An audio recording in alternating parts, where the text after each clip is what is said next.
Hindi ba? Oh, ngayon may bago silang prosecutor.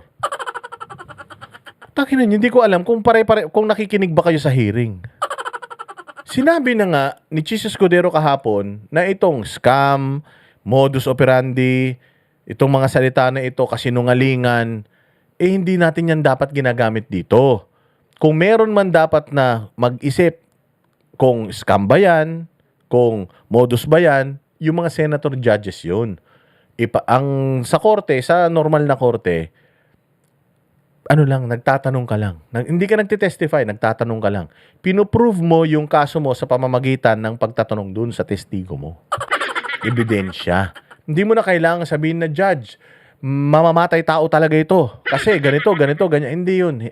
Yung judge, nakikinig lang yan sa debate nyo.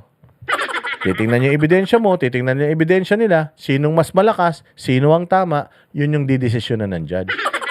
Bawal na bawal mag-testify sa korte. Kung nakarating, nakapanood na kayo. Ako nanonood kasi ako ng mga hearing. Bawal na bawal po yun. Unless oral argument yan.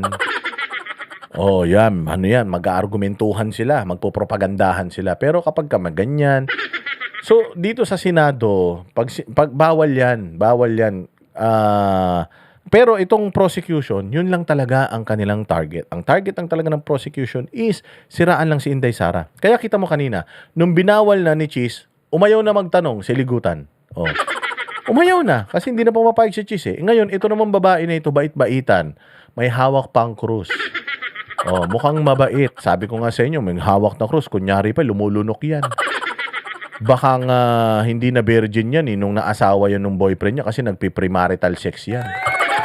SBA USA, salamat Oh, marami kasi sa mga dilawan tae. Oh, yung bait-baitan, yung linis-linisan. Mapupunta yung mga yan sa langit-langitan. Hindi yan mapupunta sa langit. Kala nila langit pinuntahan nila. Hindi, bakit? Sasabihin ni San Pedro, tanga. Hindi ka pa pwede dito sa totoong langit. Bakit? Kasi panggap ka lang naman nung nabubuhay ka eh. Oh, di panggap na langit lang din yung pupuntahan mo. Kasi kung anong ginagawa mo, nung buhay ka, yun ang pupuntahan mo. Pag namatay ka, pag puro ka kademonyohan, sa impyerno ka mapupunta. Kung bait-baitan ka, taong simbahan ka, pero chismosa ka, may hawak ka na krus, pero satanas ang bibig mo, satanas ang utak mo, satanas ang puso mo, hindi ka pipunta ng langit kahit na 10 krus pa hinawakan mo, di ba? Eugene Honrado. O kahit na magpasan ka pa ng krus, magpapako ka pa sa krus sa Pampanga, hindi ka mapapatawad ng langit. Sasabihin ng langit, hindi ka pwede dito sa totoong langit dahil ang totoong langit para lang sa mga totoong mababait katulad ng mga nagpapakulay kay Boss Dada. Pero yung mga yung mga katulad mo na bait-baitan, masama naman tao ka talaga, mapupunta ka lang sa langit-langitan. Ano yung langit-langitan? Impyerno din yun.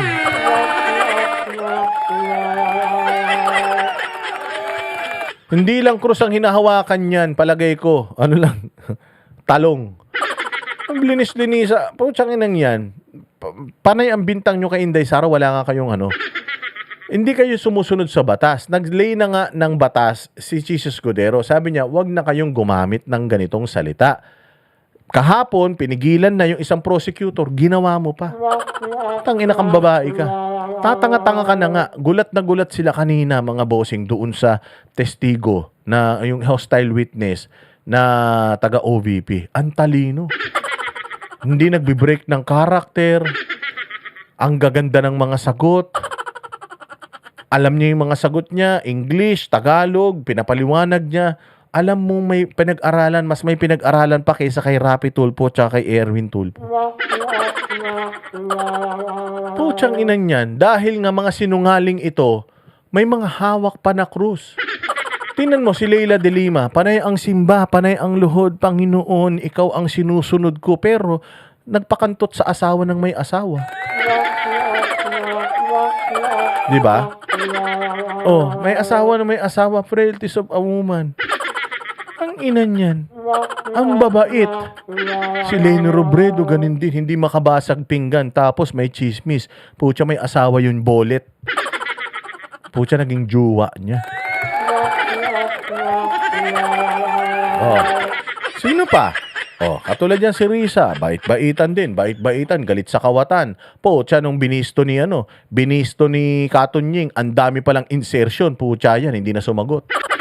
Meron pang issue sa PhilHealth. Nagbabayad pa di umano ng mga testigo para maidiin yung mga kalaban nila sa politika.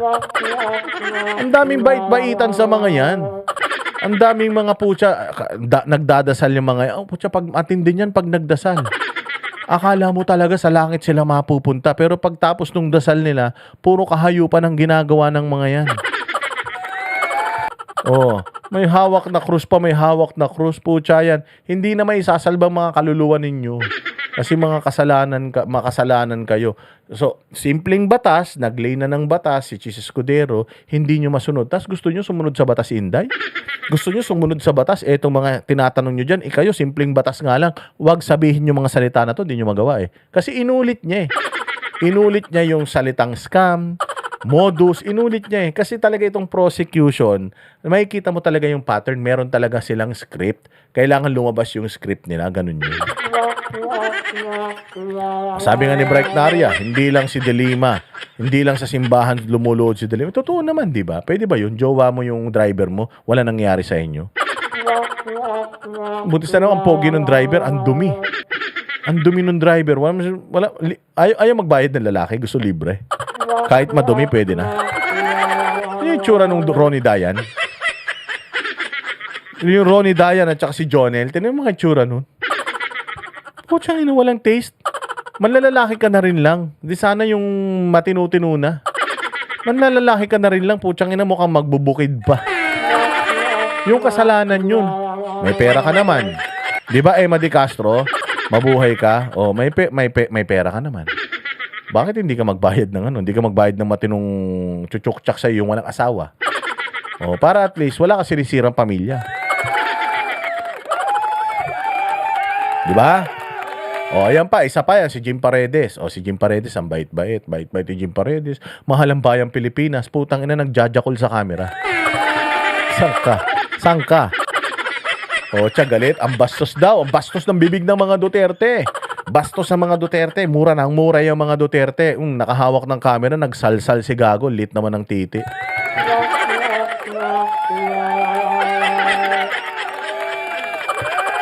Oh, di ba? Oh. Walang hiya, oh. Yan ang sinasabi ko sa inyo. Huwag kayong ganyan. Alam ng tao lahat ng mga kagaguhang katarantaduhan ninyo. Alam ng tao yan. Hindi nyo kahit gano'n pa maglinis-linisan, putang ina, mag-abito pa kayo dyan sa Senado, kahit dalin nyo yung Nazareno sa Quiapo.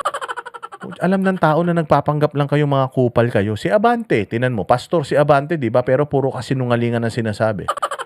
Pastor si Abante, pero may picture ka, nakahubad, nakalabas pa yung dila mo. Anong ginagawa mo nun? Trip mo lang yun? Nasa Bible yon, Abante? Ha? Nasa Bible yon, yung dumila ka ng kaganong katas, nakahubad ka pa? Wala sa utos ng Diyos yun. Pastor ka, dapat lahat ng ginagawa mo according sa utos ng Panginoon. Pucha yan. Ano pa? Sino pa? Dami pa yan. Oh, madami pa yan. Diyos ko po, katulad yan, yung Llamas, ang yabang-yabang ng Llamas, galit sa korap. Tangina, bumibili ng pirated na DVD. Taga-gobyerno pa man din. Hayop yan. Kami ang boses ng masa, hindi natatakot. Katotohanan lang, di kami nalulunod. Walang bahid ng sismis, lahat ay totoo. Kahit sino ka pa, pag mali ka, babanatan ka. Walang pinipili kulay, wala kaming kinikilingan. Basta para sa bayan, kami lalaban. Pagdama palakpakan, pag mali banatan, di matitinag, di matatakot. Para sa bayan, tuloy ang sigaw. Sa harap ng kamera, walang halong takot.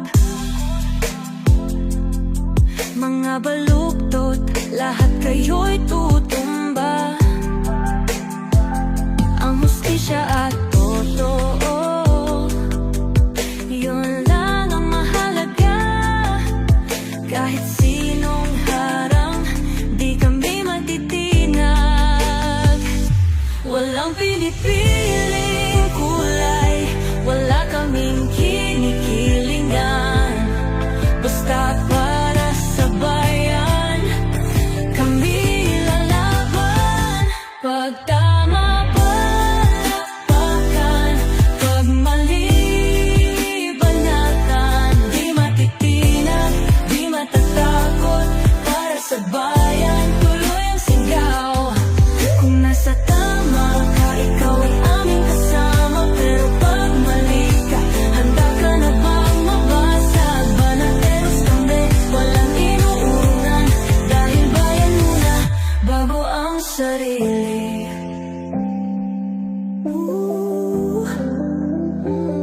Bago ang sarili.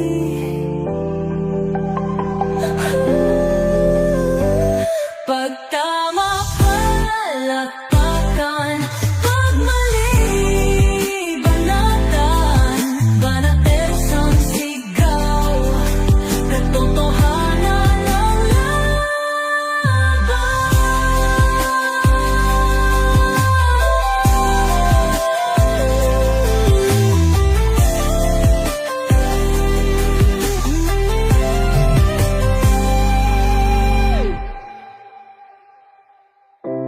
Sa